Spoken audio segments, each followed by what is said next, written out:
నామములో మీ అందరికీ మా పరిచర్యలో దేవుని కృపలో మరి అన్ని విషయాల్లో పాలిభాగస్తులు అవుతున్న ప్రతి ఒక్కరికి పరమ యెరూషలేం మినిస్ట్రీస్ ద్వారా శుభాభివందనాలు తెలియజేస్తున్నాం.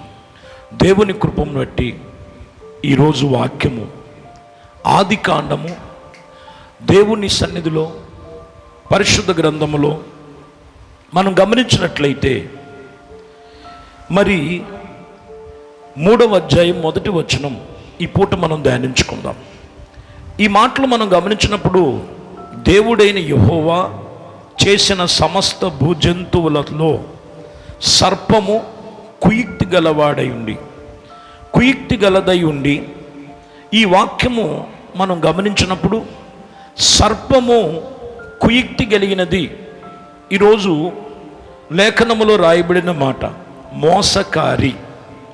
మోసకారి తలంపు సర్పము. దేవుడు సృజించినటువంటి వాటిలో సర్పము కుయుక్తి కలిగినటువంటి అనుభవం ఇక్కడ మనకు తెలియచేస్తున్నమాట. అంటే మోసకరమైనటువంటి తలంపు, మోసకరమైనటువంటి ఆలోచన, అపవాది అయినటువంటి సాతాను కుయుక్తి కలిగినటువంటి అనుభవం. చూడండి, ఇక్కడ మనం గమనించినట్లయితే అది ఇదిగో ఆ స్త్రీతో నిజమే ఈ తోటలో చెట్లలో దేని ఫలమునైనను మీరు తినకూడదని దేవుడు చెప్పునా అని అడిగను. అవతో మాట్లాడుతూ కుయుక్తి చేస్తూ మోసకరమైనటువంటి ఆలోచన చేస్తున్నటువంటి అపవాదైన సాతాను సర్పముగా ఇక్కడ మనం వాక్యములో రాయబడిన మాట. ఈరోజు లేఖనములు సెలవిచ్చిన ప్రకారం ప్రియమైన దేవుని బిడ్డలారా, మోసకార్యమైనటువంటి ప్రతి కార్యాలు మనం కొన్నిసార్లు సునాయాసంగా మోసపుచ్చుతూ ఉంటాడు అపవాది. చాలా సందర్భాల్లో ఇన్ని విధాలుగా విధి విధానములుగా దేవుడు వాక్యము చేత ఎన్నో మాటలు హెచ్చరిస్తూ ఉంటారండి. ఈ వాక్యము వాళ్ళ మనసుకు నచ్చవు. అపవాది చెప్పే మాటలు అబద్ధాలు మాత్రం గొప్పగా క్రియేట్ చేసుకొని సునాయాసంగా వీళ్ళు మోసపోతూ ఉంటారు. దేవుడు వాక్యం ఈరోజు చెప్తున్నటువంటి మాట మోసకారి అనేటువంటి మాటలు మనం చూస్తే అపవాది అయినటువంటి సాతానుడు వాడు మోసకారి, కుయుక్తి కలిగిన వాడు మొదటి నుంచే. ఈరోజు దేవుడు వాక్యము చేత నువ్వు కట్టబడుతున్నావా? ఇలలోక సంబంధమైన అపవాది మాటల చేత నీవు మోసపోతున్నావా? ఆడు మోసకారి అయి ఉన్నాడు. వాక్యము సెలవిచ్చిన మాటలు ఈరోజు దేవుడు వాక్యము చేత నిన్ను నీవు కట్టుకో. దేవుడు వాక్యము చేత నిన్ను నీవు సరిచేసుకో. వాడు మోసం చేసేవాడు, అక్రమము చేసేవాడు, అబద్ధమును క్రియేట్ చేసేటువంటి అనుభవం కలిగిన వాడు. లేఖనములు సెలవిచ్చిన మాటలు మనం చాలా జాగ్రత్తగా మనం గమనించాలి. మరొక మాటలో మనం ధ్యానించుకున్నట్లయితే ఇదిగో యెషయా గ్రంథము 32వ అధ్యాయము 7వ వచనం, మోసకారి సాధనములను చెడినవై ఇదిగో నిరుపేదలను న్యాయ విధులను చేసినను కలహపు మాటలతో దీనిని నాశనము చేయుటకు వారు దురాలోచనలు చేయుదురు. చూడండి, మోసకారమైనటువంటి వాటిని సాధకము చేస్తూ చెడుతో కూడినవి, కలహపు మాటలతో కూడినవి నాశనము చేస్తూ వారు దురాలోచన చేయుదురు. ఇక్కడ మనం గమనించాలి, మనకు ఇచ్చిన దానితో తృప్తి పొందక మోసకరమైనటువంటి మాటలు విని, కలహపు మాటలు విని దురాలోచన చేసేటువంటి వారిని మనం కొందరిని చూస్తాం. ఇవన్నీ కూడా వాళ్ళు మోసకరమైనటువంటి తలంపుల్లో ఉన్నారనే సత్యమును మనం తెలుసుకోవాలి. ఈరోజు ఈ మాటలు మనకు తెలియచేస్తున్న మాట, వాటి స్వభావమును మీరు ఆధారం చేసుకోవద్దు. మోసముతో కూడి ఉన్నవి అవి మోసకారమైనటువంటి కారణములై ఉన్నవి. మోసకారి అనేటువంటిది అపవాది అయిన సాతానుడు ఒకటి ఇదిగో సర్పము రూపములో వచ్చినటువంటి మాటలు మనం చూడొచ్చు. రెండోది, మనుషుల్ని ఆధారం చేసుకొని వీరెవరినంటే మోసకరమైనటువంటి సాధనము చేస్తూ చెడుతనము అనేటువంటిది, లేకపోతే ఇదిగో అనేకమైన కలహపు మాటలు, నాశనకరమైనటువంటి కొన్ని పరిస్థితులు, ఆఖరిగా వచ్చేసరికి దురాలోచనలు నెరవేరుస్తున్నటువంటి తలంపు. ఇవన్నీ మోసకరమైనటువంటి పరిస్థితులు మనుషుల్లో చొచ్చుకొని అపవాది చేస్తున్నటువంటి తంత్రములు. మోసకారి, కొన్నిసార్లు మాట్లాడతారండి వీళ్ళు మోసకారి. ఇదిగో నమ్మించి మోసకరము చేసినటువంటి ప్రతి విషయములు, దురాశలు చేసి, కుయుక్తి కలిగిన మాటలు, చెడు తలంపులు, ఇవన్నీ కూడా మమ్మల్ని ఇదిగో అనేకమైన విషయంలో మోసం చేశారు కాబట్టి నువ్వు మోసకారివి అని చెప్తున్నటువంటి మాటలు. ఇటువంటి గుణాలు ఉన్నటువంటి ఆలోచన ఖచ్చితంగా అది మోసకరమైనటువంటి పరిస్థితులని మనం గుర్తించాలి ప్రియులారా. వాక్యము సెలవిస్తున్నటువంటి మాటలు చూడండి. 2వ దశలోనికి రాయబడినటువంటి మాటలు మనం చూస్తే, దశలోని సంఘముతో వాక్యము రాయబడినటువంటి మాటలు 2వ అధ్యాయము 10వ వచనం. దుర్నీతిని పుట్టించే సమస్త మోసముతోనూ నాశనం చేస్తున్న వారిలో సాతాను కనపరిచే బలమును అనుసరించుచూ ఉండెను. ఎటువంటి బలం పనిచేస్తుందండి వాళ్ళలో?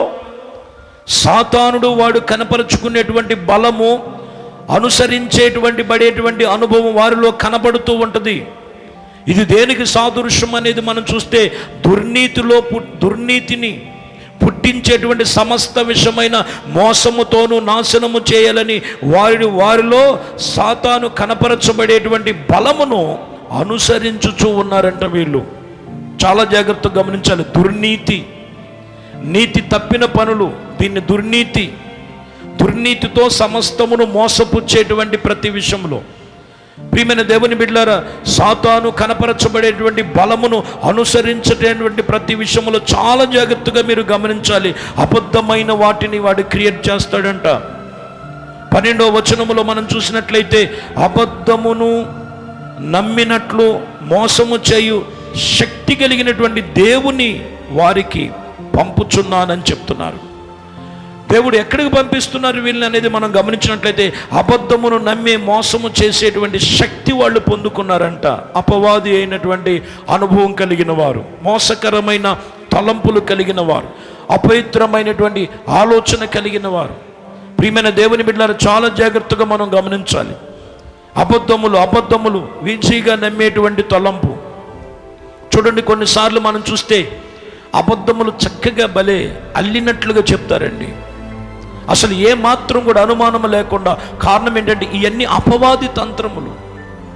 దేవుడు వాక్యము నిజమైనది, దేవుడి వాక్యము సత్యమైనది, దేవుని వాక్యము యథార్థమైనది, దేవుని వాక్యము నీతి గలది, దేవుని వాక్యము ఇదిగో నిత్యము నిలిచేది. నువ్వు దేవుని వాక్యమును బట్టి నిన్ను నువ్వు సరిచేసుకో.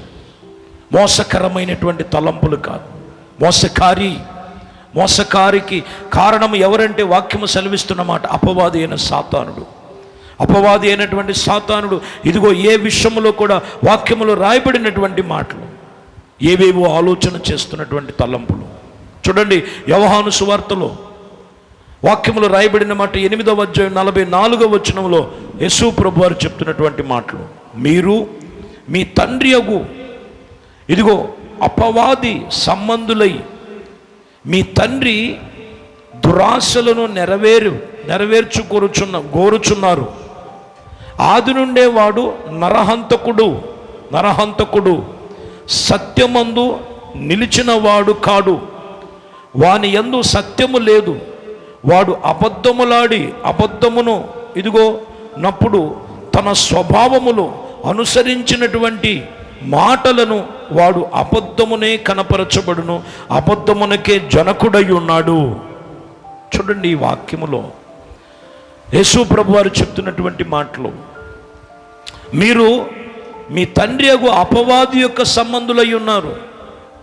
ఎవరు అపవాది సంబంధులు ఎవరై ఉన్నారు అనేది ఇక్కడ మనం చూస్తే, ఇదిగో దురాశలు చేసేవారు కోరుచున్నటువంటి ప్రతి విషయములో దురాలోచన చేసి, అవిశ్వాసపు పనులు చేసి, దుష్టుడి యొక్క కుయుక్తులు కలిగినటువంటి అనుభవం, ఇదిగో మీ తండ్రి అనేటువంటి అపవాది సంబంధులై ఉన్నారు. ఎందుకంటే ఆది నుండే వాడు నరహంతకుడు, ఆది నుండే సత్యము లేదు, సత్యమందు నిలిచిన వాడు కాడు, వాని యందు ఏ మాత్రము కూడా సత్యము లేదు, వాడు అబద్ధికుడు, అబద్ధమును అటువంటి స్వభావమును అనుసరించినటువంటి మాటలు కలిగిన వాడు, అట్టివాడు అబద్ధికుడుకు అబద్ధమైనటువంటి వాటికి జనకుడు. అబద్ధం అనేది అపవాది అయిన సాతానులో నుంచి వచ్చిందండి. ఈరోజు అబద్ధము నమ్ముతున్నావు, లోక సంబంధమైనటువంటి మనుషుల యొక్క ఆలోచన చేస్తున్నావు. పరిశుద్ధ గ్రంథము చెప్పినటువంటి మాటలు నీవు మోసపోవద్దు. మోసకారి అపవాది అయిన సాతానుడు, వాడిలో సత్యము లేదు, వాడు ఆది నుండే అబద్ధికుడు, మోసం చేసేవాడు, అక్రమము చేసేవాడు, కుయుక్తి కలిగిన వాడు, పరిశుద్ధత లేనివాడు, దేవుడి వాక్యము సత్యము లేదు. ప్రియమైన దేవుని బిడ్డలారా, వాటిని అనుసరించొద్దు. దేవుని సన్నిధిలో నిన్ను నీవు సరిచేసుకో.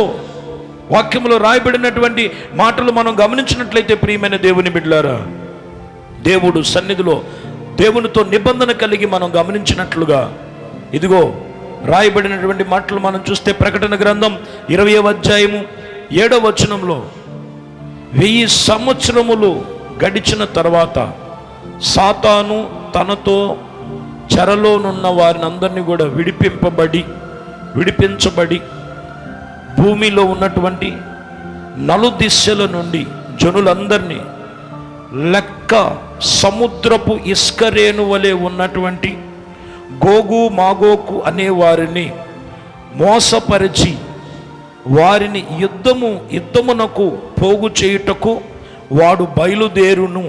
ఈ వాక్యములో మనం చూస్తే వీడు అపవాది అయినటువంటి సాతాను 1000 సంవత్సరముల తర్వాత ఇదిగో 4 దిశలు వ్యాపించి ఇదిగో సముద్రపు ఇసుక రేణు వలె ఉన్నటువంటి జనులను పోగు చేసి గోగు మాగోకు అనే వారిని మోసపరిచి వారి మీద యుద్ధమునకు పోగు చేయుటకు వాడు బయలుదేరి వెళ్ళును. వాడు కుయుక్తి కలిగిన వాడు, మోసకారి. అయితే మీరు అట్టి మోసమునకు కాదు, దేవుని యందు మీరు భయభక్తులు కలిగినటువంటి అనుభవము గలవారై ఉండాలని లేఖనమును హెచ్చరిస్తున్నటువంటి మాటలు ప్రియులారా. మోసకరమైనటువంటి తలంపులు ఏమి నమ్ముతున్నావు? దేవుడు ప్రతిరోజు వాక్యము చేత నేను హెచ్చరించేది, వాక్యము చేత నేను సరిచేసేది, వాక్యము చేత నువ్వు నడిపించబడటానికి ఈ లోక సంబంధమైనటువంటి వాటి మీద కాదండి, సత్యం అనే వాక్యము మీద మనం కట్టుకోవాలి. పరిశుద్ధమైన జీవితము జీవించాలి. అపవాది అయిన సాతానుడు వాడు ముందు నుండి మోసకారి, సత్యము లేదు, అబద్ధములు, వాటిని వంచనగా లోకంలో ఉన్నటువంటి మనుషుల్ని ఇదిగో వాడు పొంచి ఉండి చెదరగొట్టడానికి వాడు బయలుదేరాడు. ఈరోజు దేవుడు వాక్యము సత్యము, దేవుడు వాక్యానుసారమైనటువంటి జీవితమును జీవించి దేవుని సన్నిధిలో నువ్వు నిలిచిన వ్యక్తివై ఉండు. మోసకరమైన తలంపు, మోసకరమైన ఆలోచనలు, ఇదిగో దురాలోచనలు చేస్తూ దుర్మార్గతనము చేస్తూ నాశనమునకే ఇటు పాపములు ఇటు దోషములు. దేవుడు వాక్యము సెలవిస్తున్న మాట, సంగమా సిద్ధపాటు కలిగి ఉండు.